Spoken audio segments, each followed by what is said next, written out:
Welcome back one more time here, Granite City Lumberjacks fans. The Coach's Corner brought to you by Joe Clements, Keller Williams, Integrity Northwest. I'm your host, Paul Vold. Joined alongside head coach for your Granite City Lumberjacks, DJ Vold, as we get a chance to wrap up the season. And Coach, we appreciate the time as always. Thanks for having me. Of course, last time we spoke, it's been a couple of weeks as well. We were just going into the weekend of the West Division Finals against the Rochester Grizzlies as well, a series of which you guys were able to win 2-0. Very tight, competitive contest to claim that West Division crown as well in the playoffs too. Take us back, of course, looking back at that weekend, very competitive and a very good, couple of games against Rochester. Yeah, I mean, we went back and forth with them all year, right? Every game we played against them was good. For lack of a better way to put it, it's pretty much a Tier 2 hockey game. Yep.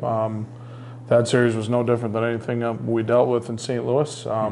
So I think Roch would have fit in down there just fine as well. So, obviously happy with the result, but we won both games back-to-back, and we're able to give ourselves an extra day off. So yeah, absolutely. Talking about, of course, you take that West Division crown as well, playoff champion that secures as the #1 seed going into the Fraser Cup tournament as well. First time Granite City's been the #1 seed. Every time you've gone down there, been as a wild card, and that's been a little bit of a different feel. You play the first 2 games out of the weekend as well, starting on early that week as well.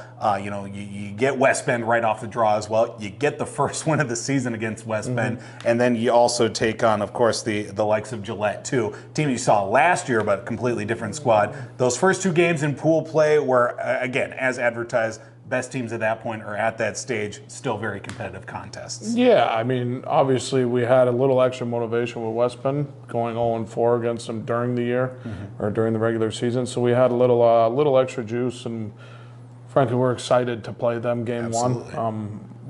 We're able to beat them 4-2, and then going into Gillette, that them and Helena are strong teams every year. They do a great job recruiting, and we knew we had our hands full, but we're able to play well. Yeah, absolutely. And of course, one thing in looking at that point too, you look at how things kind of really developed with the play of special teams too. Get a couple shorthanded goals in those contests as well. Power play came through in that second game too. Of course, you get an advantage like that. Not a lot of mistakes happen, of course, once you get down to the Fraser Cup too. Teams got to take advantage of those miscues anytime that there's one coming your way. Yeah, end of the year, power play and penalty kill and special teams in general become more and more important.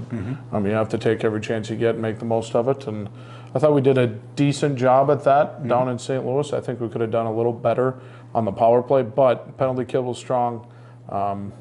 Pretty happy with the effort. Yeah, of course, you look at now, of course, you get the first 2 games of pool play out of the way.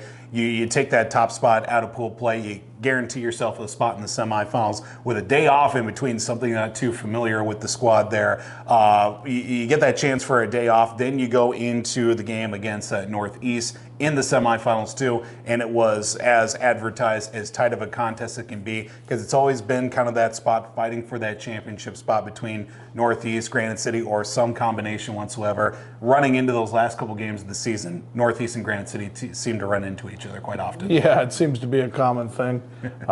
It's always a good game. I mean, hats off to Northeast and their coach Daryl. They're a really well coached team. He's done a great job for years now, and they run a pretty good ship over there. But it seems that we run into each other on the weekend, and I wouldn't have it any other way. You got to go through the best teams in the league to win it all. And I felt like once we got to the Final Four, we had the 4 best teams, and from there, it's whatever happens, happens. Absolutely. Of course, in that contest, a 2-1 loss for the team to finish off the season, unfortunately. I mean, their goaltender, Daniel Antol, 45 saves on 46 shots as well. You get one towards the end of the regulation, too. I mean, there were a lot of chances on both sides that you look back on, too, and, well, it was Northeast that took advantage of some of those opportunities for them. Yeah, they took advantage of the 2 best opportunities they gave them and put them in.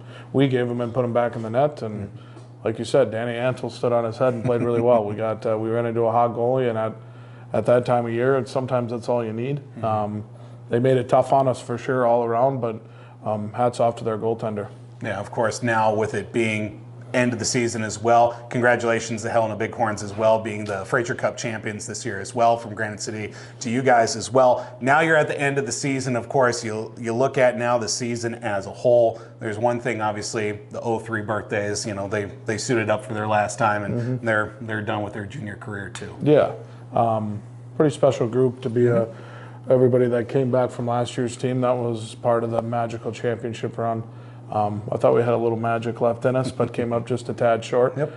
Love to say thank you to all those guys. At the end of the day, it's the first age-out group I've had being the solo head coach, so it'll always be a special group to me.